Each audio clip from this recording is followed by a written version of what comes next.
What a wonderful day to start the European Control Conference.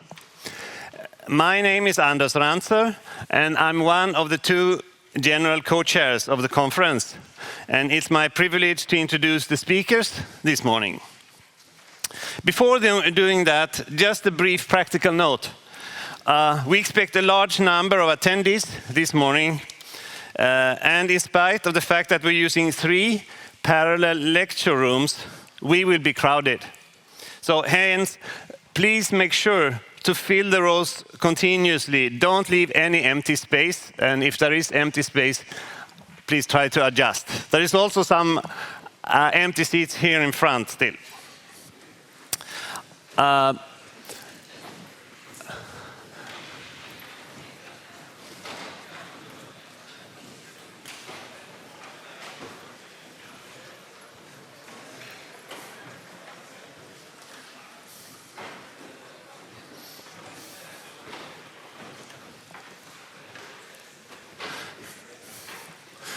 Yes, there are also 2 doors marked with exit signs.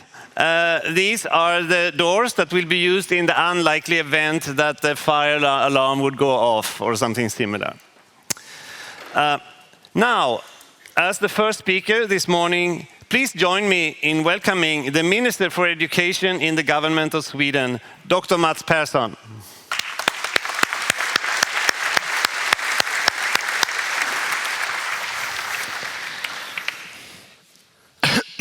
Dear distinguished guests, it's an honor to be here with you today, and thank you for giving me the opportunity to say a few words. And I would like to share some perspective on science and technology.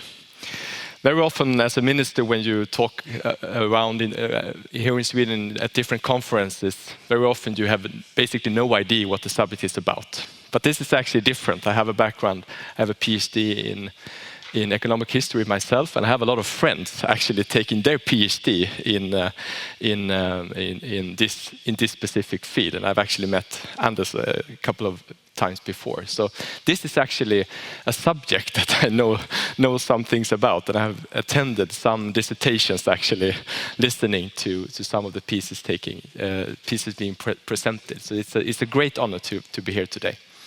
And I think that systems and control engineering is sometimes called the hidden science because you usually don't notice it as long as everything is going as it should. But when things don't go as they should, everyone sees it and complains. And as a politician, I can recognize the same feeling. And I know what you're dealing with because I have the same problem myself. And we're living in very challenging times. And we, as a government, and not at least in the Swedish case, we have a strong commitment to research and development. Research and development and investments in research are crucial and necessary if we are to remain competitive and to be able to promote innovation in key areas of society. And around the world, we see the importance of leadership in cutting-edge technology, building economic prosperity and security, and finding new solutions in areas such as climate change and the digital transition. Europe, but not at least Sweden, we consider ourselves a small and smart country. And we have a lot of things to offer on a global level and also on a European level.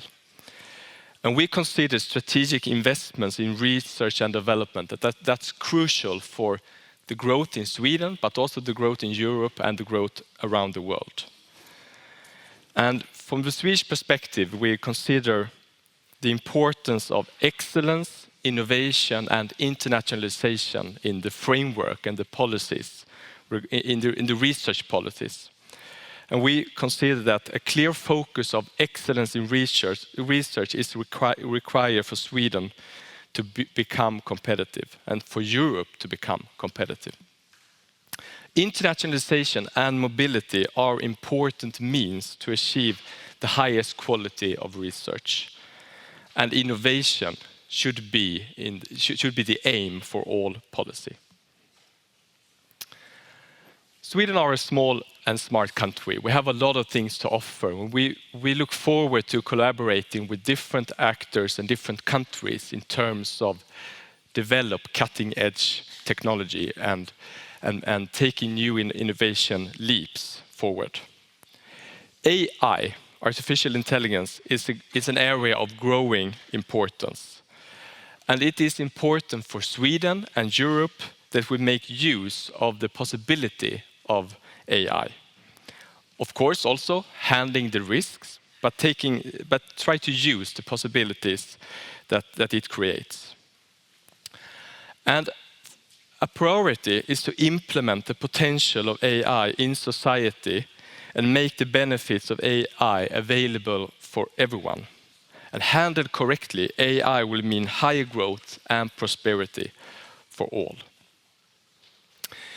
Universities play a key role in the development of AI and in the development of cutting-edge technology in Sweden, in Europe, and globally. And the supply of skills is central to the possibility of harnessing the potential of the new technology.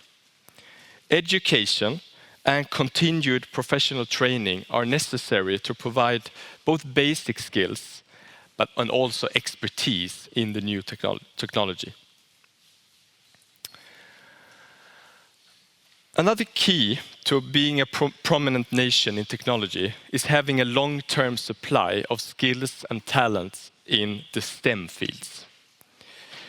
In Sweden, but honestly also in Europe, in Asia, in the US, we need more engineers and more scientists to promote the green industrial transition and to promote the growth of different technology sectors.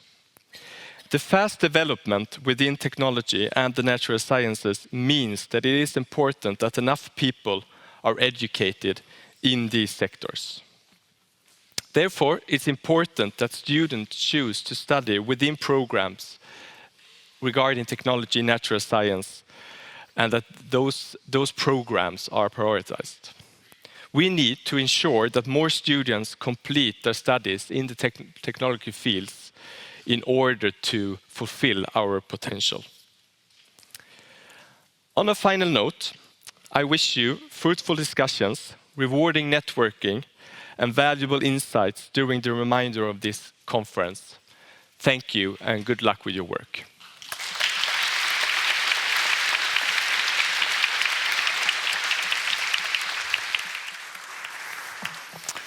Thank you.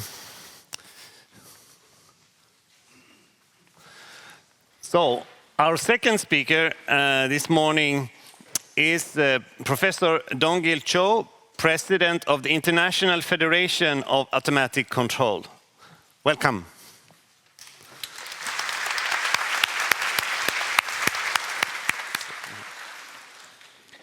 I'm deeply honored to speak at this 22nd European Control Conference on behalf of IFAC.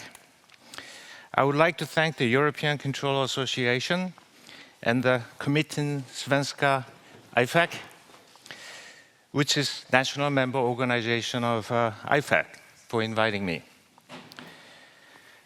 I'm not Swedish, but I tried to wear something Swedish color. I was lucky to find it in my suitcase this morning. Thank you very much for this opportunity.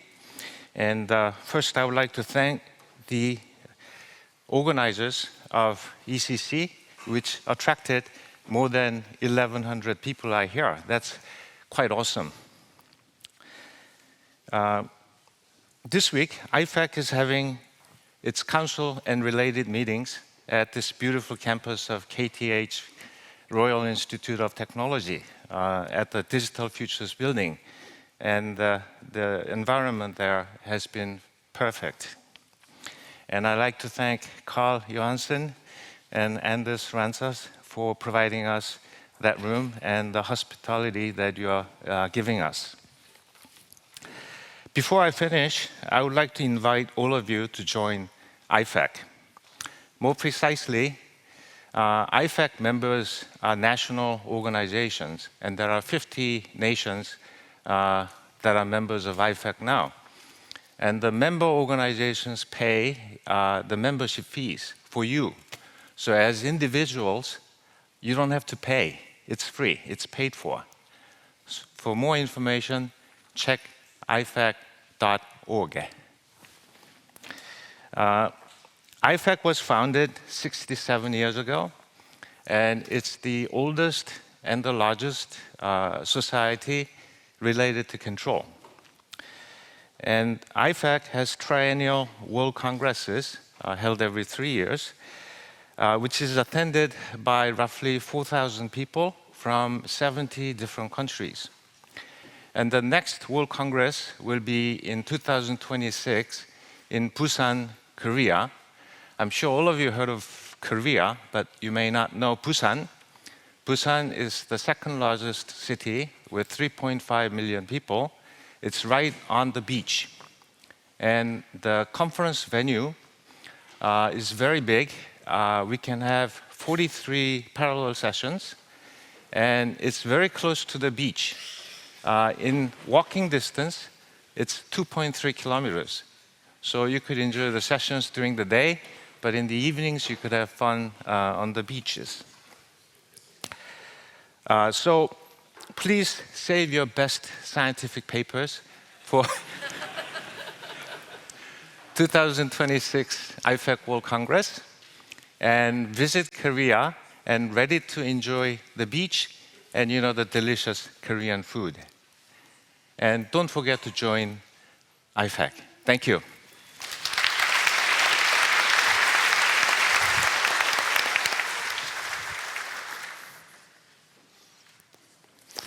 Our third speaker is Professor Elena Walcher, President of the European Control Association.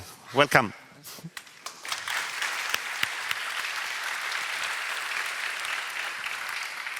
So, thank you very much, Anders, for the presentations. It's a real pleasure and honor to be here at this opening ceremony representing the UK as its president. Actually, maybe not all of you know, but the UK was actually much younger than IFAC. It was founded in 1990 due to the initiative of a group of researchers who wanted to create a network and a forum for exchange of ideas in the area of system and control. And one of the main promoters was Jan Landau, who was actually the first UK president. And actually, then I discovered only recently that I'm the 17th UK president and the second female after Jean-Claude Van Scherpen.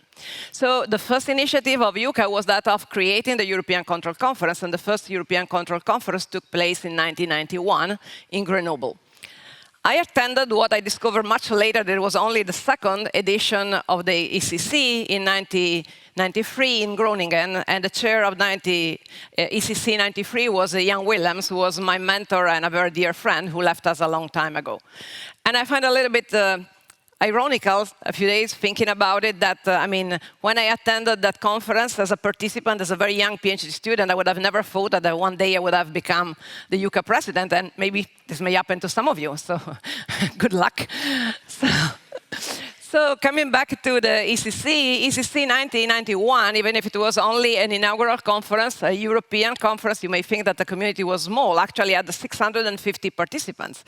But it's nothing compared to the amazing success that ECC 2024 is having, with 1,100 participants or more, as also Don mentioned before. And this is clearly due, to the amazing organization, but also to the excellent reputation of KTH and most of all of his main organizer, in particular Anders and Kalle.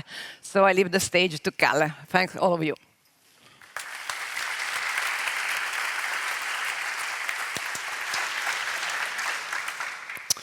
Yes, it's time for my general co-chair, Karl-Henrik Johansson. Thank you. Thank you, Anders.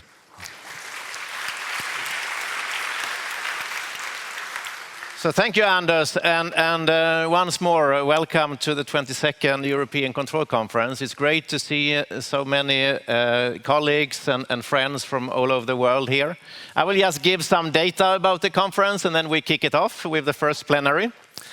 So actually, yesterday morning, we were 1,095 participants. Now we are more than that from 47 countries. So we are delighted to have so many of you here, and that means if you arrive late here, no empty spaces in this room. Please move close.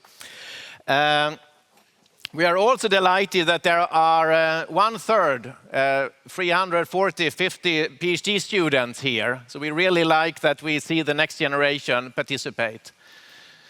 The agenda, the schedule, the program for these 3 days is a very simple organization. We start every morning with a plenary. We have semi-plenaries after lunch, and we have 13, 14 parallel sessions, tutorials, and lunch sessions. So I think you will have 3 intensive days here. I would like to highlight a few things which hasn't been standard in the European Control Conference if you participated in the past. So tomorrow we have something we call the Industry Day. So there will be 2 parallel tracks, 2 sessions that will be dedicated to industry and applications with industry panels, industry tutorials, and industry abstracts. So please pay attention to that. If you're looking for a job, maybe mainly for senior PhD students, for postdocs, but for anyone you're interested in, please sign up and do this matchmaking. So you can upload your CV there, and then companies who have signed up now can access that and have bilateral discussions and meetings. We think there is no free lunch at ECC 2024. You grab your lunch outside, but you go then to one of the lunch sessions. So every day there is 2 or 3 lunch sessions on not technical topics, but on topics like how should we improve the peer review process in our community. We are talking about the next generation control researchers and so on. So please pay attention and come to the lunch sessions. A few practical things. We are a record number of participants. So that means that some of the plenaries and semi-plenaries need to be streamed. So this room doesn't fill 1,100 people. So right now you are in one of these 3 rooms that you see indicated there. The rest of the conference, all the sessions are basically in the neighboring buildings here on campus. But let me point out a couple of important things. We have an industry exhibition just next door to the F1, so next door to where you have lunch and coffee.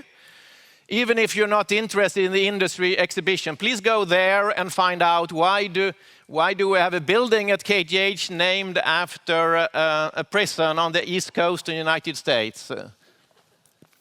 We have, you probably all have already found the conference app, and the proceedings, all the papers are available on the homepage now.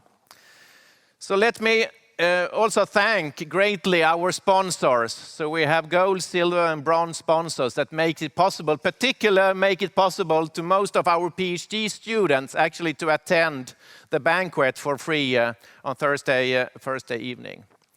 So with that, I would like again to extend a welcome to everybody from our fantastic organizing team who have made all this possible. So thank you, and now over to Anders again.